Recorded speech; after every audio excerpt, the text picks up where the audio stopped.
Aujourd'hui, lecture dans Bemidbar, ou les nombres, chapitre 27, pour la paracha Pinéras.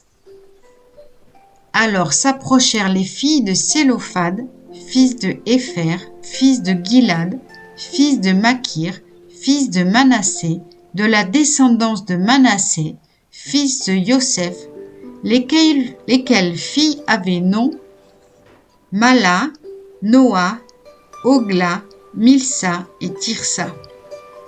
Elles se présentèrent devant Moshe, devant Éléazar le pontife, devant les philarques et toute la communauté, à l'entrée de la tente d'assignation, disant : Notre père est mort dans le désert. Toutefois, il ne faisait point partie de cette faction liguée contre Yahweh, de la faction de Korah. C'est pour son péché qu'il est mort, et il n'avait point de fils.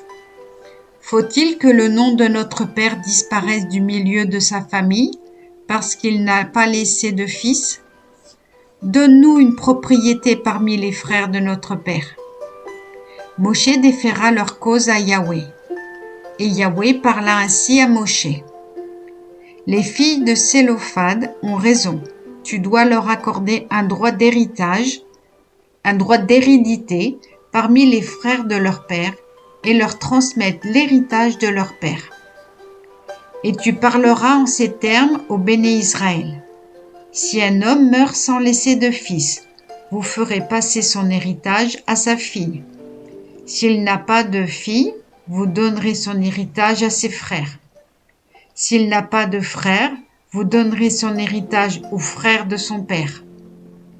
Et si son père n'a pas laissé de frère, vous donnerez son héritage au plus proche parent qu'il aura dans sa famille, lequel en deviendra possesseur. Ce sera pour les béné Israël une règle de droit, ainsi que Yahweh l'a prescrit à Moshe.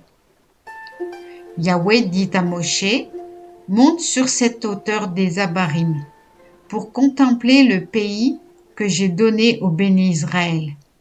Quand tu l'auras contemplé, tu iras rejoindre tes pères, toi aussi, comme l'a fait Aaron ton frère.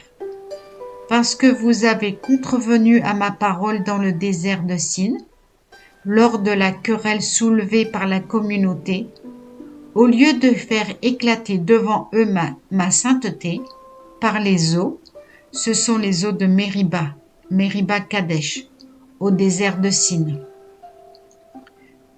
Alors Moshe parla à Yahweh en ces termes : Que Yahweh, l'Élohim des esprits de toute chair, institue un chef sur cette communauté qui marche sans cesse à leur tête et qui dirige tous leurs mouvements, afin que la communauté de Yahweh ne soit pas comme un troupeau sans pasteur.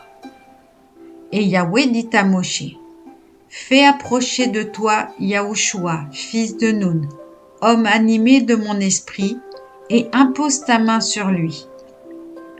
Tu le mettras en présence d'Éléazar le Cohen et de toute la communauté, et lui donneras ses instructions devant eux. Tu lui communiqueras une partie de ta majesté, afin que toute l'assemblée des béné Israël lui obéisse. Il devra se présenter devant le Cohen Éléazar, qui interrogera pour lui l'oracle des Urim devant Yahweh. C'est à sa voix qu'ils partiront, à sa voix qu'ils rentreront, lui-même, aussi bien que tous les enfants d'Israël et toute la communauté. Moshe fit comme Yahweh lui avait prescrit. Il prit Yahushua, le mit en présence du Cohen Éléazar et de toute la communauté, lui imposa les mains et lui donna ses instructions, comme Yahweh l'avait dit par l'organe de Moshe.